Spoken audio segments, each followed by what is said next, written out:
KBS World Radio, the overseas service of the Korean Broadcasting System, coming to you from Seoul, the capital of the Republic of Korea.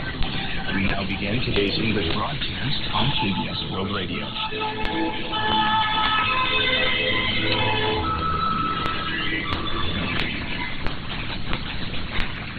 From Seoul, Korea, KBS World Radio News Today starts right now.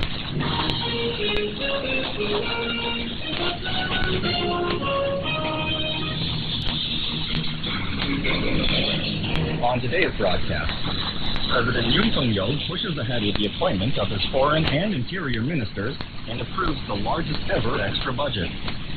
Candidate registration begins for the June 1st local elections and parliamentary by-elections, which will be held simultaneously. And North Korea admits its first COVID-19 case, with leader Kimjae ordering a comprehensive lockdown of cities and counties across the nation. This is KBS World Radio News. I'm Tom McCarthy.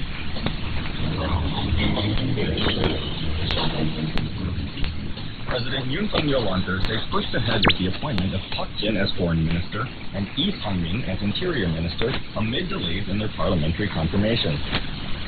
The National Assembly has yet to adopt their confirmation hearing report, but Yoon reportedly deemed their appointments essential to prepare for U.S. President Joe Biden's visit to Seoul next week and the June 1st local elections.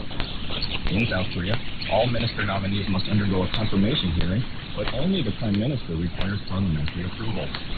The move was part of an attempt to secure a quorum of ministers for Yoon's first cabinet meeting, scheduled for later in the day to draw up the year's second extra budget plan. Meanwhile, the main opposition Democratic Party has yet to agree on the approval of Prime Minister nominee Han Duk-soo and 7 others. The government has prepared a 59 trillion won supplementary budget, 36 trillion won of which will be used to stabilize prices and support small business owners hit by the COVID-19 pandemic. The extra budget was approved during a cabinet meeting on Thursday. The government will pay small businesses that have suffered losses in sales due to COVID-19 restrictions up to 10 million won in indemnity. The finance ministry expects 3.7 million small businesses to be eligible. The government has no plan to issue bonds. The budget will be financed with 44.3 trillion won in tax revenue surplus, 8.1 trillion won in rollover, and 7 trillion won in funds collected through restructured spending. The budget bill will be submitted to the National Assembly on Friday.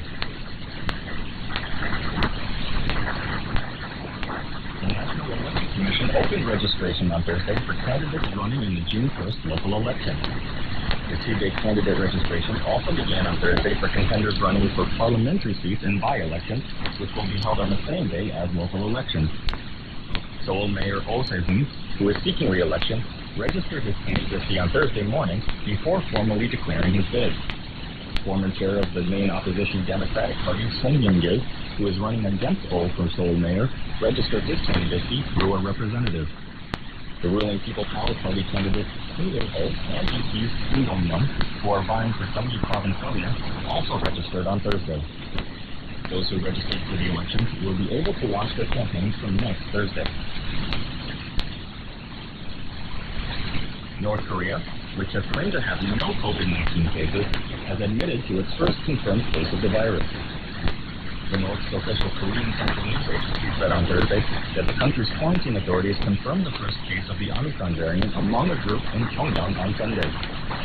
The KCNA said the nation had maintained thorough emergency quarantine measures for 2 years and 3 months since February 2020, but a most serious national crisis has emerged with the outbreak of the virus. North Korea reportedly convened a Politburo meeting of the ruling Workers' Party on Thursday, attended by leader Kim Jong-un. Kim ordered a comprehensive lockdown of cities and counties across the nation, ordering all-out efforts to prevent the spread of the virus at businesses and production facilities.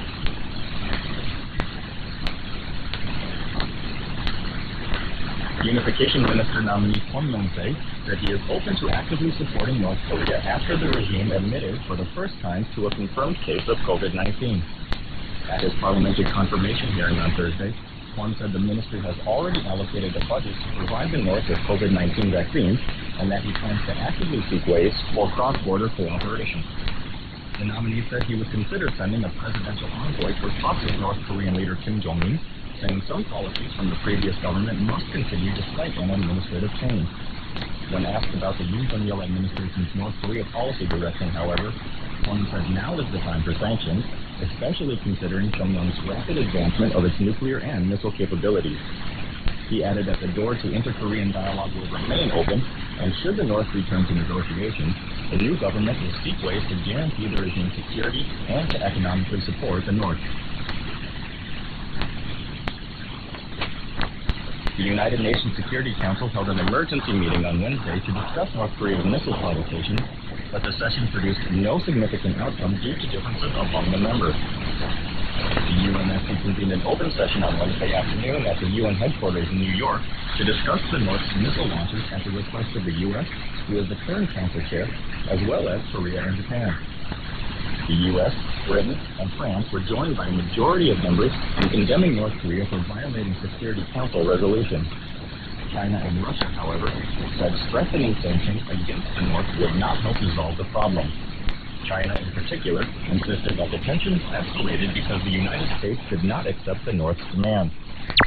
U.S. Ambassador to the UN, Linda Thomas-Greenfield, criticized China and Russia for hindering global efforts to deal with the North Korean threat, saying that the world cannot wait until the North conducts a nuclear test and that now is the time to act.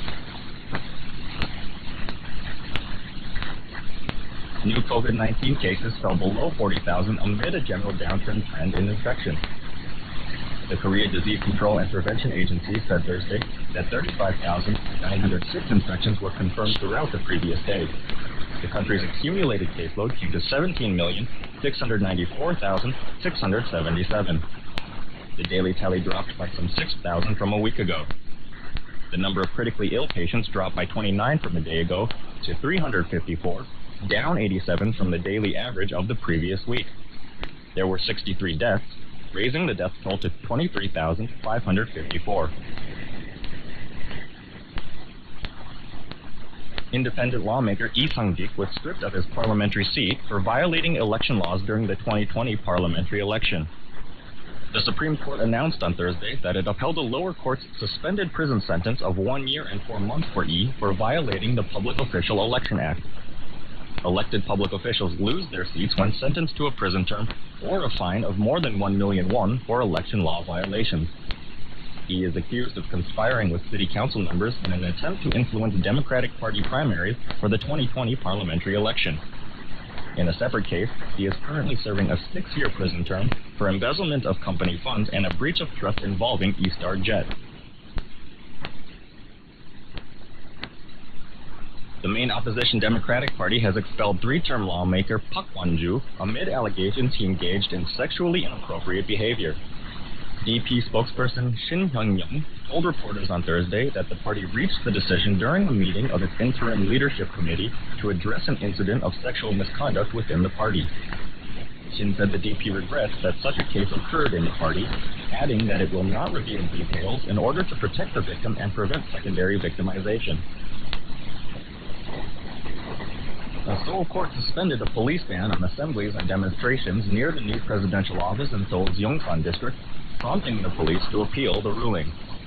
According to the ruling by the Seoul Administrative Court on Wednesday, the presidential office is now legally equivalent to the presidential residence, where rallies and assemblies are banned within 100 meters.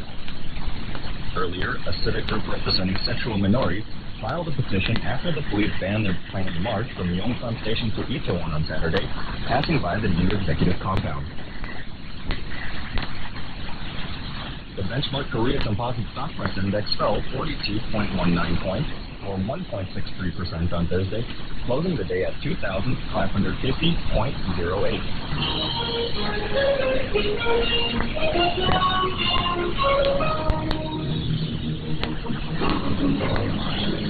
And that's the news from KBS World Radio's News Center in Seoul. I'm Tom Clayton.